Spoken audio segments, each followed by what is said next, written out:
د قرآن کریم د ترجمې 15 درس سورة البقره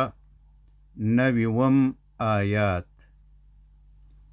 اعوذ بالله من الشیطان الرجیم بسم الله الرحمن الرحیم. بئس ما بئس ډیر بد دی ما هاغه شی اشتروا چې دوی خرڅ کړل بیهی د هغې په بدل کې یا په هغې سره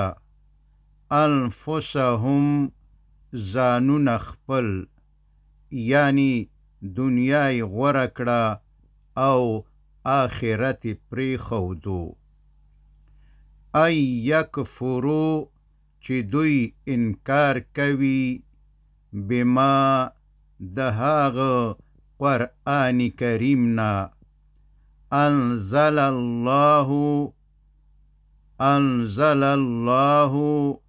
چې نازل کړی دی الله تعالی بغین، یعنی په سبب د دې کینې او ضد. ای ینزل الله چې نازلوي الله تعالی، یعنی چې ولی نازلوي الله تعالی من فضله د خپل فضل نه وحی او رسالت علی من یشاء په هر چا باندې چې هغه جل جلاله غواړي، من عباده د هغه جل جلاله د بندگانو څخه. یعنی دوی وایي چې که یو خو مونږ یو، نور لا څوک دي چې په هغو باندې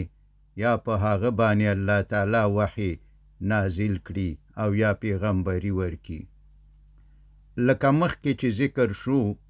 یهودیانو فکر کولو چې اخرنی پیغمبر به هم په بني اسرائیلو کې راځي، لیکن د الله تعالی دا رحمت او فضل په بني اسماعیل وشو. نو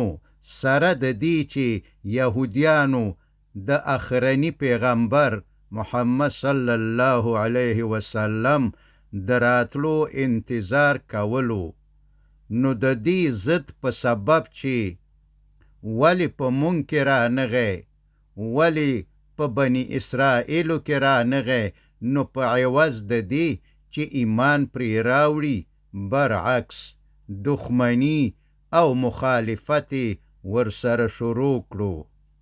لیکن د مدینې منورې هغه کافران چې نه کتاب او شریعت لرلو او نه کوم پیغمبر پیژندلو، او صرف د یهودیانو څخه د محمد صلی الله علیه وسلم په باره کې د تورات خبرې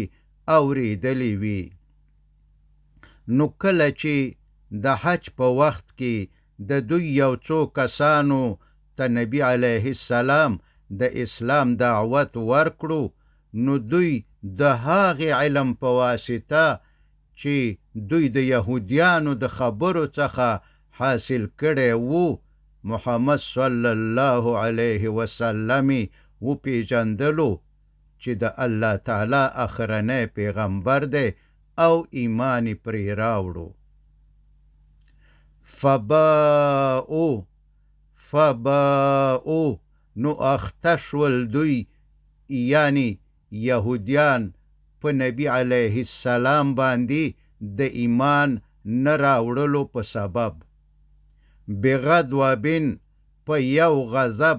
علی غضبن د پاسه د بل غضب، وللکافرین او د کافرانو د پاره عذاب مهین، عذاب مهین، عذاب دی، عذاب دی مهین سپکونکی. و اذا او کله چې قیل وویل شي لهم دوی ته یعنی یهودیانو ته آمینو چې ایمان راوړئ بما په هغه قرآن انزل الله چې نازل کړی دی الله تعالی قالو نو وای دوی یعنی یهودیان وای نؤمنو چې مونږ ایمان راوړو بما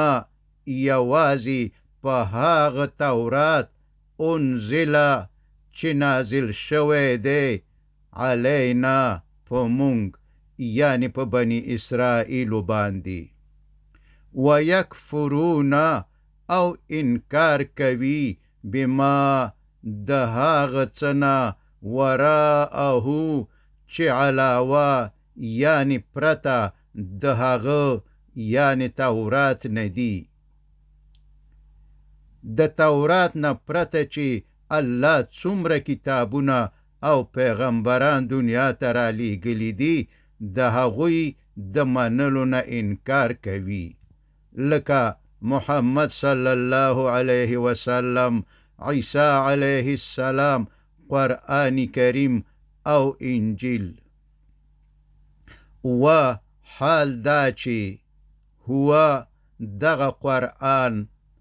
الحق حق دی مصدقا چې تصدیق کوي لما د هغه تورات معهم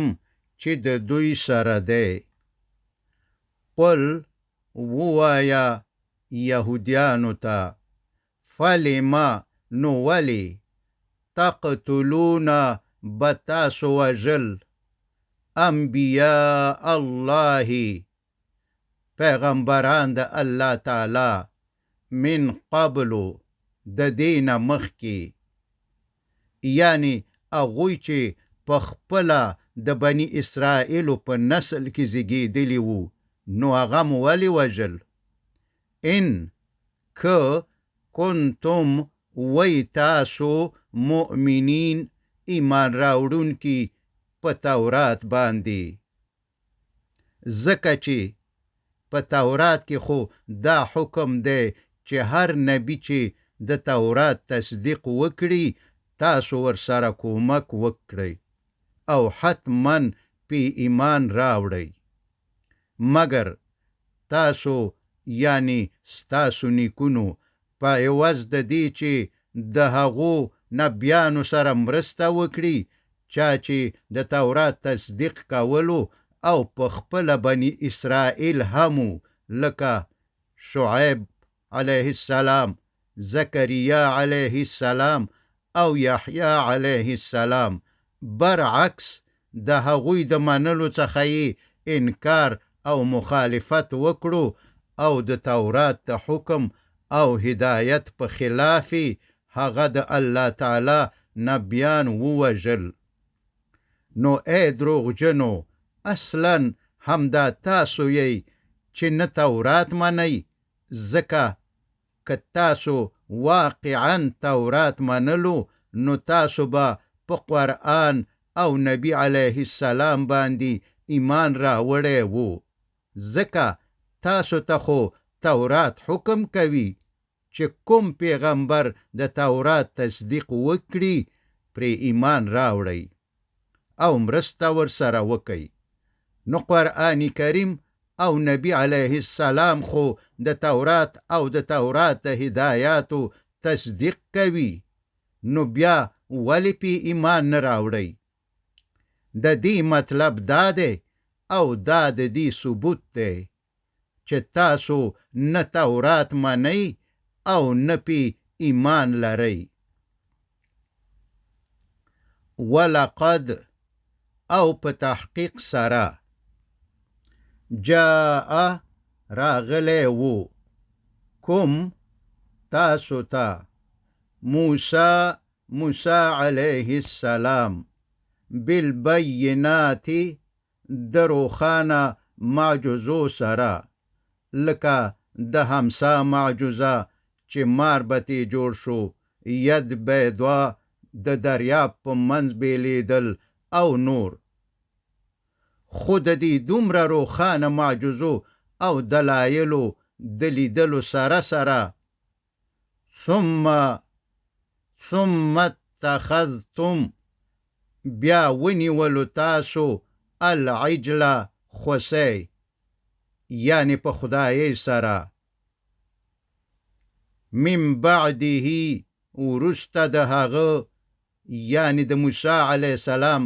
د تللو نه کوه تور ته. کله چې موسی علیه السلام کوه تور ته د 40 شپو دپاره لاړو، نو تاسو خوسی په خدایۍ سره ونیولو. وانتم او تاسو ظالمون ظالمان یی. وصلى الله تعالى على خير خلقه محمد وآله وأصحابه أجمعين.